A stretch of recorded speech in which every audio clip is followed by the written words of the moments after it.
story of Admiral Byrd and the hidden truth surrounding Operation High Jump, an operation that ended in an all-out battle with aliens that emerged from the Arctic shelf. The mission, which was officially titled the United States Navy Antarctic Development Program, took place from 1946 to 1947 and was led by Admiral Richard Byrd. Admiral Byrd was known for receiving the Congressional Medal of Honor for flying to the North and South Poles. In his journals that were released upon his son's untimely death in 1988, where he was last seen leaving for a Nat Geo convention honoring Byrd, and later ended up being found in a warehouse, toothless and beaten. In this journal that Byrd kept throughout Operation High Jump, they found the initial map he drew of Hollow Earth.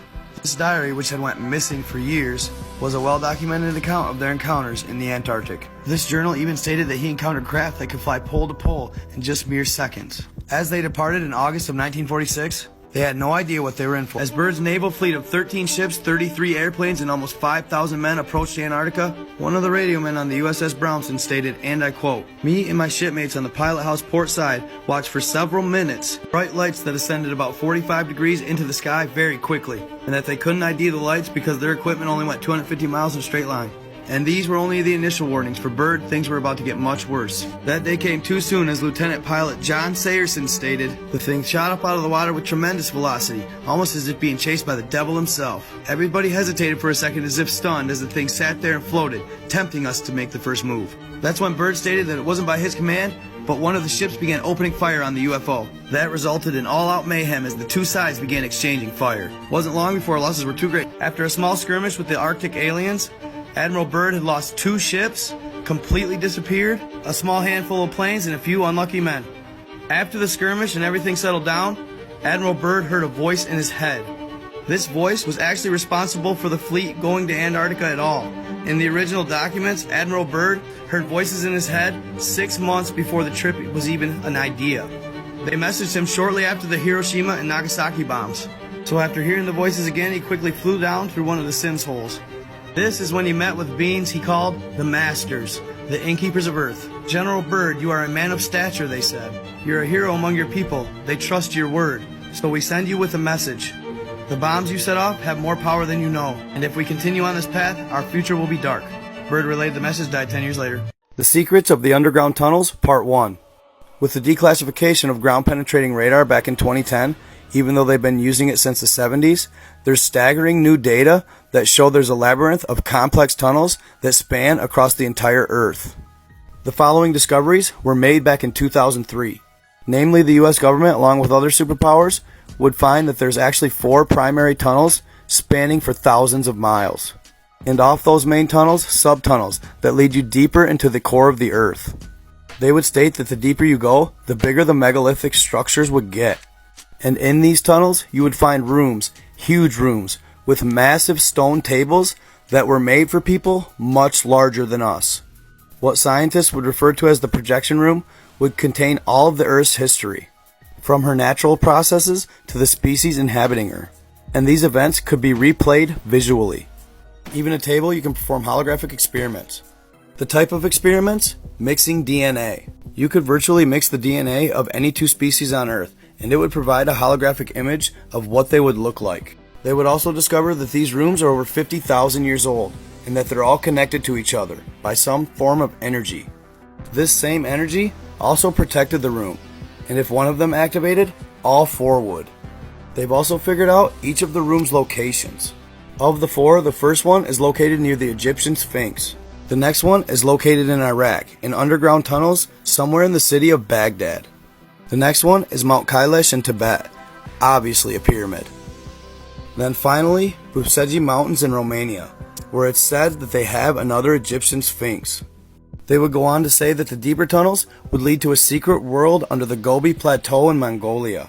But it didn't stop there. They claimed the tunnels would lead to another secret world, below Antarctica. In the end, this connects to the German Tibet expedition in World War II, Hollow Earth, the all-seeing eye above the Egyptian pyramid, and much more. In 2002, the Pentagon was running many geodesic and military programs using satellites based on ground-penetrating radar technologies. And what they would find was absolutely amazing. The satellites would pick up a weird-shaped anomaly in the Buseji Mountains in Romania. They would also reveal that the tunnel was blocked in 2 different spots by the same energy. Basically, energy shields. The first one was at the beginning of the tunnel, blocking the entrance. The second one would be a huge dome-shaped barrier at the middle of the mountain. It's believed that Germans would be the first to encounter these energies in World War II. If it didn't kill them, it would send them out running with massive migraines. Some would even have heart attacks. Signor Massini, the leader of this expedition, would conclude that something important must be there. Part 2 next. Secrets of the Underground Tunnels, Part 2, Admiral Byrd and Middle Earth. It's February 19th, 1947, and Admiral Richard Byrd is in Antarctica on mission Operation High Jump, when he decides to take a small private plane to where he believes the entrance to Middle Earth is. Many believe that day that he did in fact find one of the Symmes Holes. But until now, there's been no real evidence to prove it, because the diaries he took that day would go missing, when in all reality, most likely, they were confiscated. But some of the entries from that day have resurfaced, and here they are. Around 1000 hours or 10 a.m., we are crossing over the small mountain range and still proceeding northward as best as can be ascertained. Beyond the mountain range is what appears to be a valley with a small river or stream running through the center portion. There should be no green valley below. Something is definitely wrong and abnormal here. We should be over ice and snow. To the port side are great forests growing on the mountain slopes. Our navigation instruments are still spinning. The gyroscope has been oscillating back and forth. Just 5 minutes later, I altered the altitude to 1400 feet and execute a sharp turn left to better examine the valley below. It is green with either moss or a type of tight-knit grass. The light here seems different. I cannot see the sun anymore. We make another left turn and we spot what seems to be a large animal of some kind below us. It appears to be an elephant. No, wait, it looks more like a mammoth. This cannot be, yet there it is. I decrease my altitude to 1000 feet so I can take binoculars and spot the animal. It is confirmed. This is definitely a mammoth-like animal. Report this to base camp.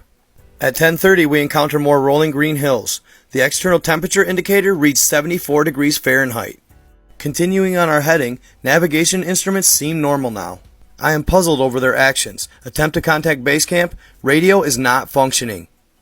11:30. Countryside below is more level and normal, if I may use that word. Ahead, we spot what seems to be a city. This is impossible.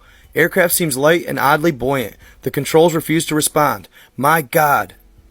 Off our port and starboard wings are a strange type of aircraft. They are closing rapidly alongside. They are disc-shaped and have a radiant quality to them. And they are also close enough to see some markings on the side. It looks like a German cross. Where are we? What has happened? I tug at the controls again. They will not respond. We are caught in an invisible vice grip of some kind. 11:35. Our radio crackles and a voice comes through in English with what perhaps is a slight Nordic or German accent. The message is, "Welcome, Admiral, to our domain. We shall land you in exactly 7 minutes. Relax, Admiral. You are in good hands." I note the engines of our plane have stopped running. The aircraft is under some strange control and is now turning itself. The controls are useless. Don't miss part 3, fam.